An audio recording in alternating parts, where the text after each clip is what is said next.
Good morning, plus 2 student. Dear students, today I will discuss the topic force on a current carrying state conductor placed in the magnetic field. का मतलब अगर हम किसी current carrying state conductor को magnetic field के बीच में रखेंगे तो बिकॉज ऑफ मैग्नेटिक फील्ड उस स्टेट कंडक्टर के ऊपर एक एक्ट करेगी फोर्स। हमने उस फोर्स को सॉर्ट आउट करना है, फाइंड आउट करना है। तो मान लेते हैं मेरे पास P R equal to L length वाला कोई स्टेट कंडक्टर है जिसका एरिया ऑफ क्रॉस सेक्शन है कैपिटल ए के बराबर। ऐसे स्टेट कंडक्टर को हमने एट एन एंगल थीटा रखा है in the magnetic field B vector. होगा क्या, जब इस स्टेट कंडक्टर में करंट फ्लो करेगी, करंट हमने लिया है राइट हैंड साइड की तरफ, तो नेचुरली स्टेट कंडक्टर के बीच में करंट की पैसेज के दौरान सारे के सारे इलेक्ट्रॉन ड्रिफ्ट करेंगे लेफ्ट हैंड साइड की तरफ। वाई? बिकॉज करंट की फ्लो कौन सी तरफ हो रही है? राइट हैंड साइड की तरफ। इसलिए स्टेट कंडक्टर में जो इलेक्ट्रॉन्स होंगे, इलेक्ट्रॉन कौन से? ऐसे इलेक्ट्रॉन जो करंट के लिए कंट्रीब्यूशन देंगे, सारे के सारे इलेक्ट्रॉन ही करंट के लिए कंट्रीब्यूट करते हैं। So that's why current being flowing to the right hand side, electron का मोशन जो है वो होगा लेफ्ट हैंड साइड की तरफ। कितनी वेलोसिटी के साथ इलेक्ट्रॉन का मोशन होगा लेफ्ट हैंड साइड की तरफ, उस वेलोसिटी को करंट की फ्लो के दौरान हम बोलेंगे एज ए ड्रिफ्ट वेलोसिटी। तो हम क्या करेंगे, हम because of this magnetic field B, जो इलेक्ट्रॉन करंट की फ्लो के दौरान मूव कर रहे हैं उन इलेक्ट्रॉन के ऊपर फोर्स फाइंड करेंगे बिकॉज ऑफ दिस फार्मूला। तो F is equal to Q, that is the charge on the electron, V d vector, that is the drift velocity of the electron। drift velocity की बात क्यों हो रही है? क्योंकि current की फ्लो हो रही है क्रॉस B वेक्टर। लेकिन इलेक्ट्रॉन के ऊपर अगर मैं इस फोर्स को इलेक्ट्रॉन के लिए मॉडिफाई करूँ तो कैसे मॉडिफाई करूँगा? चार्ज ऑन इलेक्ट्रॉन कितनी होती है? -e। नेगेटिव साइन क्यों लेना पड़ रहा है? क्योंकि मैं फोर्स को वेक्टर फॉर्म में लिख रहा हूँ, ना कि मैग्नीट्यूड की फॉर्म में। Then drift velocity vector into the magnetic field. तो पूरे का पूरा ये स्टेट कंडक्टर जो है ये टोटल कितना फोर्स एक्सपीरियंस करेगा? वो होगा कि इस मैग्नेटिक फील्ड के कारण जितने भी इलेक्ट्रॉन जो प्रेजेंट है इस स्टेट कंडक्टर में, वो सारे के सारे इलेक्ट्रॉन टोटल कितना फोर्स एक्सपीरियंस करेंगे because of the magnetic field. तो मैं क्या करूँगा, स्टेट कंडक्टर के ऊपर टोटल फोर्स फाइंड करने से पहले मैं total number of free electron find करूँगा कि स्टेट कंडक्टर में होंगे कितने। उन सारे इलेक्ट्रॉन के ऊपर because of the magnetic field B vector total कितनी फोर्स एक्ट करेगी? वो होगी force acting on the straight conductor because of the magnetic field. मेरा बोलने का मतलब है ये स्टेट कंडक्टर जिसमें करंट फ्लो कर रहा है वो मैग्नेटिक फील्ड के कारण टोटल कितना फोर्स एक्सपीरियंस करेगा? ये वाली फोर्स जो है ये होगी equal to the total force जो सारे के सारे इलेक्ट्रॉन इस कंडक्टर वाले because of the magnetic field experience करेंगे। एक इलेक्ट्रॉन के ऊपर तो फोर्स फाइंड कर लिया बिकॉज ऑफ इक्वेशन नंबर 1 हमने। तो सारे इलेक्ट्रॉन के ऊपर कितनी टोटल फोर्स एक्ट करेगी? वो होगी इस स्टेट कंडक्टर के ऊपर मैग्नेटिक फील्ड के कारण फोर्स। तो उस फोर्स को फाइंड करने से पहले मैं क्या करूँगा, total number of electrons find करूँगा। तो मान लेते हैं ई स्मॉल है, that is number density of electrons.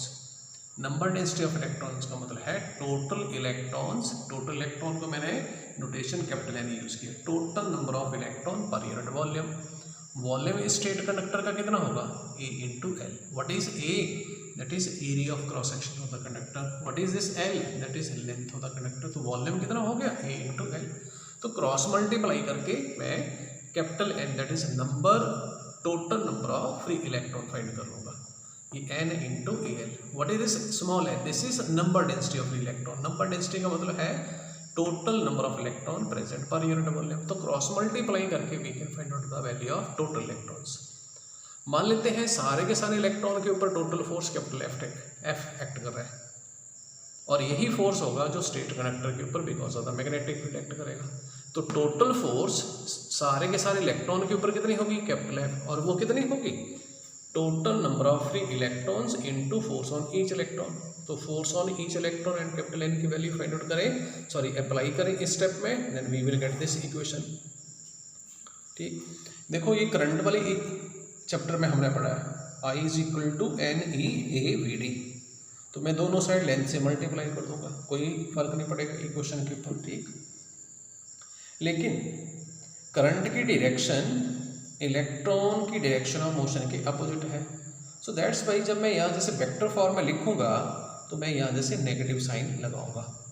Diagram में देखो करंट कौन सी तरफ है, करंट है राइट हैंड साइड की तरफ। इलेक्ट्रॉन की मोशन कौन सी तरफ हो रही है, नेगेटिव साइन है इलेक्ट्रॉन के ऊपर, इलेक्ट्रॉन का मोशन हो रहा है left hand side, so that's why current and electron का मोशन अपोजिट हो रहा है। इसलिए जब मैं इस लास्ट इक्वेशन को वेक्टर फॉर्म में लिखूंगा, वेक्टर फॉर्म में क्यों लिखूंगा, क्योंकि ये ड्रिफ्ट वेलोसिटी है और वेलोसिटी एक वेक्टर क्वांटिटी है, एंड आई एल करंट नहीं है, करंट तो स्केलर है लेकिन आई एल करंट एलिमेंट है, एंड करंट एलिमेंट की डायरेक्शन कौन सी होती है, करंट वाली। सो दैट्स वाई करंट अगर राइट हैंड साइड में है तो इलेक्ट्रॉन ड्रिफ्ट कर रहे होंगे लेफ्ट हैंड साइड में, ऐसा ही है डायग्राम के according. So that's why right hand left आ रहा है, अपोजिट आ गया, सो दैट्स वाई जब मैं इसको वेक्टर फॉर्म में लिखूंगा तो मैं यहाँ जैसे नेगेटिव साइन लगाऊंगा।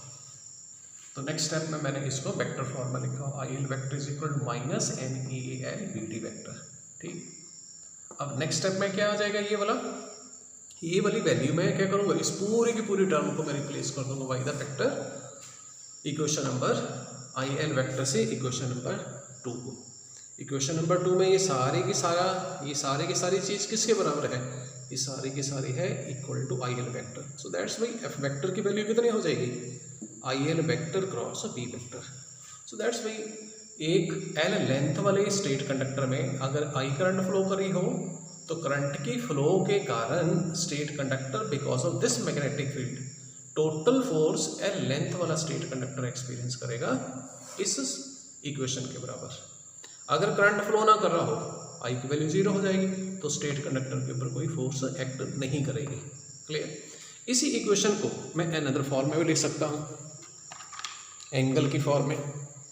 तो मेरे पास क्या आ जाएगा, F vector that will equal to what, क्योंकि थीटा एंगल है between what, current element and magnetic field, तो ये आ जाएगी वेक्टर फॉर्म में। वेक्टर फॉर्म में तो ऐसे लिखा हमने I L B sine theta के बराबर, तो ये स्टेप बन जाएगा हमारे पास, F is equal to I L B sine theta, theta that is the angle between current element and the magnetic field, ठीक। अगर थीटा की वैल्यू 0 हो मीन्स करंट एलिमेंट और मैग्नेटिक फील्ड सेम डायरेक्शन में हो, मीन्स मैग्नेटिक फील्ड ऐसे act करने के बजाय ऐसे एक्ट कर रहा हो करंट एलिमेंट की डायरेक्शन में, तो ये एंगल कितना हो जाएगा, धीरे धीरे 0 हो जाएगी। तो साइन 0 कितनी होती है, इक्वल टू 0, तो फोर्स कितनी एक्ट करेगी स्टेट कंडक्टर पे, 0, मीन्स अगर मैग्नेटिक फील्ड स्टेट कंडक्टर के ऊपर हमने अप्लाई किया in the direction of flow of current, तो स्टेट कंडक्टर के ऊपर 0 फोर्स एक्ट करेगी।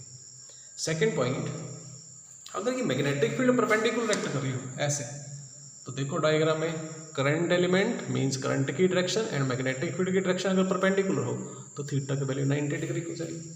तो sine 90 that is 1 means straight conductor maximum force experience करेगी। अगर आई की वैल्यू 0 होगी मींस स्टेट कंडक्टर को मैग्नेटिक फील्ड के बीच में तो रख दें, अगर करंट ही फ्लो ना करा हो उसके बीच में तो फोर्स उसके ऊपर 0 एक्ट करेगी। तो स्पेशल केसेस में क्वेश्चन क्या बन जाता है, under what condition force acting on the state conductor because of magnetic field placed in the magnetic field, force acting on the state conductor due to the magnetic field will be 0. So what are those conditions?